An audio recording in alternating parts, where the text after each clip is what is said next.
জমিনের গরম আর সহ্য করতে পারি না। ওগো আল্লাহর নবী,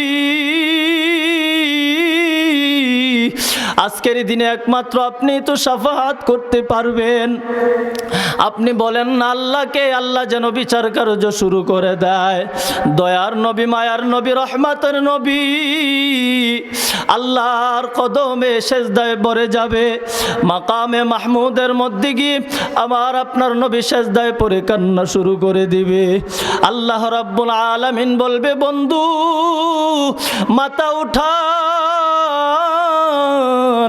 আপনার কান্না আমি সহ্য করতে পারি না, আপনি মাথা ওঠান, বলেন কি করতে হবে। আল্লাহর হাবিব বলবেন, ওগো আল্লাহ, মানুষগুলা হাসরের ময়দানে পেরেশান হয়ে গেছে, আর সহ্য করতে পারে না, আপনি বিচার কার্য শুরু করে দেন। আল্লাহ রাব্বুল আলামিন সেই কিয়ামতের ময়দানে, হাসরের ময়দানে বিচারের কার্য শুরু করে দিবেন। আল্লাহ কাহার রূপ নিয়ে দাঁড়াবেন। সেই দিন আল্লাহ রাব্বুল আলামিন বিচারের মঞ্চে বসিয়া একটা হুনকার দিবেন আর ডাক দিয়া বলবেন, লিমানিল মুলকুল ইয়াউম লিল্লাহিল ওয়াহিদিল কাহ্হার। আল্লাহ সেই দিন ডাক দিবে, ও দুনিয়ার রাজা বাদশারা কোথায়? আজকের দিনের রাজত্ব কার? জোরে সবাই বলেন, কাল কিয়ামতের দিন সেই দিন রাজত্ব হবে কার? আল্লাহর রাজত্ব। আল্লাহ সেই দিন ডাক দিয়া বলবে, ও দুনিয়ার রাজা বাদশারা, ও দুনিয়ার এমপি মন্ত্রীরা, ও দুনিয়ার নেতারা, তোমরা কোথায়?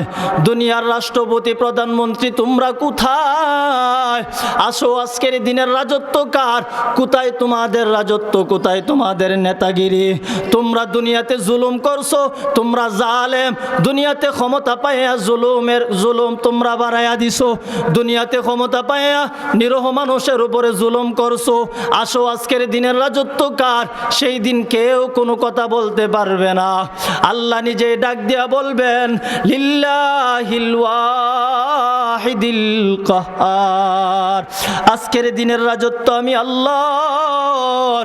অতএব সেই দিন কোনো আল্লাহর রাজত্ব ছাড়া, সেই দিন আল্লাহর নেতৃত্ব ছাড়া আর কারোর নেতৃত্ব চলবে না। ও দুনিয়ার মুসলমান ইমানদার আল্লাহর গোলাম, আজকে তুমি নেতার পিছে দৌড়াও, সেই দিন নেতাকেও জাহান্নামে পাঠানো হবে যদি নেতা ভালো না হয়, নেতা যদি ইমানদার না হয়, নেতা যদি ইনসাফওয়ালা না হয়, নেতা যদি ন্যায়পরায়ণ না হয়, নেতা যদি জালেম হয়, সেই নেতাকেও জাহান্নামে দেওয়া হবে। সেই নেতাকে যারা অনুসরণ করবে, নেতার পিছে পিছে তাদেরকেও জাহান্নামে দেওয়া হবে। কথা বলেন ঠিক কিনা? এই জন্য মুসলমান বন্ধু আমার, আজকের দিনে নেতা বাছাই করো। তুমি এমন নেতা বাছাই করো যে নেতা তোমাকে হাসরের ময়দানে জান্নাতে নিয়ে পৌঁছাইতে পারবে। এরে মুসলমান ইমানদার আল্লাহর গোলাম, সেই দিন নেতার কোনো পাত্তা থাকবে না। সেই দিন এমন কিছু পীর সাহেব থাকবে, যে পীর সাহেবদেরকেও কোনো পাত্তা থাকবে না। পীর সাহেব নিজেকে নিয়ে ব্যস্ত থাকবে। কথা বলেন ঠিক কিনা? আজকের যুগে আমাদের দুনিয়াতে এমনও কিছু পীর সাহেব আছে যারা বলে, আমার কাছে মুরিদ হও আর গরু ছাগল নিয়ে আসো, কাল কিয়ামতের ময়দানে জান্নাতে নেওয়ার দায়িত্ব আমার। এমন কথা বলুন না, পীর আছে না নাই? আওয়াজ করে বলেন, আছে না নাই? এমন বন্ড পীর আছে না নাই যারা বলে, তোমরা নামাজ রোজা কিচ্ছু লাগবে না, নামাজ পড়া লাগবে না, রোজা রাখা লাগবে না, আমার কাছে মুরিদ হও, আমি জান্নাতে নিয়ে যাব। এমন পীর আছে না নাই? সেই দিন পীরের কোনো খবর থাকবে না। সেই দিন পীরও নিজেকে নিয়ে ব্যস্ত থাকবে। পীরও ইয়া নাফসি বলে দৌড়াবে। ওই পীরেরও সেই দিন কোনো খবর থাকবে না। ও মুসলমান ইমানদার আল্লাহর গোলাম, কিয়ামতের ময়দান বড় ভয়ঙ্কর। জাহান্নামটা সেই দিন ডাকতে থাকবে, আল্লাহ ও দয়ার মালিক, আমার পেটের মধ্যে বড় ক্ষুধা, দেন বেনামাজিগুলাকে আমার পেটের মধ্যে দিয়া দেন, আমি আজকে বড় ক্ষুধার্ত। জাহান্নাম দৌড়াতে থাকবে, ছুটে আসতে থাকবে। আল্লাহ ফেরেশতাদেরকে ডাক দিয়া বলবে, ও ফেরেশতার দল, জাহান্নামকে আটকাও, আমি এখনো বিচার কাজ শেষ করি নাই। জাহান্নামকে আল্লাহ আটকায়া দিবে, ফেরেশতাদেরকে দিয়ে আল্লাহ জাহান্নাম আটকানোর চেষ্টা করবে। আল্লাহ যখন ফেরেশতাদেরকে বলবে জাহান্নামকে আটকাও, 70,000 ফেরেশতা জাহান্নামকে শিকল দিয়ে বাইদা টানতে টানতে থাকবে। তারপরেও জাহান্নাম ছুটে আসতে চায় আর ডাকে, বেনামাজিদেরকে আমার কাছে দেন, আমি বড় ক্ষুধার্ত, বেনামাজিকে আমার কাছে দেন। ওই জাহান্নাম সেই দিন থাকবে না। ও মুসলমান ইমানদার আল্লাহর গোলাম, একটু চিন্তা করেন, মুরাকাবা করেন, সেই দিনের ভয়ঙ্কর অবস্থার দিকে একটু চিন্তা করেন। জাহান্নাম ডাকতে থাকবে, জাহান্নাম থামবে না। ওই জাহান্নাম যখন থামবে না, আমার আল্লাহ এক ফোঁটা পানি ওই জাহান্নামের মধ্যে ছিটায়া দিবে। এক ফোঁটা পানি ছিটায়া দেওয়ার সঙ্গে সঙ্গে ওই জাহান্নাম থেমে যাবে। ফেরেশতারা ডাক দিয়া বলবে, আল্লাহ, 70,000 ফেরেশতা জাহান্নামকে আটকায় রাখতে পারি না, জাহান্নাম ছুটে চলে আসতে চায়।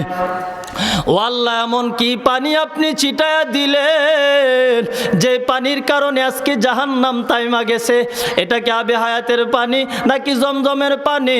বলে না, এটা আবে হায়াতের পানিও না, জমজমেরও পানি না। বলে এটা কিসের পানি? আল্লাহ সেই দিন ডাক দিয়া বলবে, এই পানিটা হচ্ছে আমার গুনাহগার বান্দার চোখের পানি। আমার বান্দাটা দুনিয়াতে আমার ভয় আর জাহান্নামের বয়ে বান্দাটা বড় কান্না করত। এ মুসলমান ইমানদার আল্লাহর গোলাম, চোখের পানি চাইরা দিয়া একটু আল্লাহর দরবারে কান্না করেন না। ও আল্লাহ, জাহান্নামের আগুন সহ্য করতে পারবো না, জাহান্নাম বড় কঠিন। ওই জাহান্নামের আগুন বড় কঠিন। বলে দুনিয়ার সাধারণ আগুনের মতো জাহান্নামের আগুন না। বলে জাহান্নামের আগুনটা কেমন? জাহান্নামের আগুনটা হবে একেবারে কালো। বলে জাহান্নামের আগুনটা এত কালো হবে। জাহান্নামের মধ্যে যখন বান্দাকে ফেলা হবে, ওই বান্দাটা একজন বান্দা আরেকজন বান্দার মুখোমুখি হবে। তারপরেও বান্দা একজন আরেকজনের চেহারা দেখবে না। বলে চেহারা দেখা যাবে না। জাহান্নামের আগুনটা এত পাওয়ারফুল হবে, ওই আগুনের মধ্যে যখন বান্দাকে ফেলা হবে, বান্দাটা আগুনের উপরে বাসতে থাকবে, আগুনের নিচে যাইতে পারবে না, এত পাওয়ারফুল আগুন। বলে দুনিয়ার মধ্যে যখন আগুন ধরানো হয়, বৈশাখ মাস আসলে যখন ধান সিদ্ধ করা হয়, ওই আগুন যখন ধরানো হয়, আগুনের উপরে দেখবেন তো একটা লালা উঠে গিয়ে ওঠে না। বলে ওই লালার মধ্যে কিছু ছাই উঠতে থাকে। কাল কিয়ামতের ময়দানে জাহান্নামের মধ্যে যখন বান্দাকে ফেলা হবে, ওই জাহান্নামের মধ্যে বান্দাকে ফেলার সঙ্গে সঙ্গে বান্দাটা ওই লালার উপরে বাসতে থাকবে। বান্দাটা চিৎকার করে কাঁদতে থাকবে, ও আল্লাহ বাঁচাও, ও দয়ার মালিক আল্লাহ, জাহান্নামের আগুন থেকে বাঁচাও, আর সহ্য হয় না। এরে যুবক বন্ধু আমার, ও যুবক ভাই, কলিজা দিয়া তোমাকে মহাব্বত করি রে যুবক। এরে যুবক বন্ধু, আমিও তোমার মতো একজন যুবক।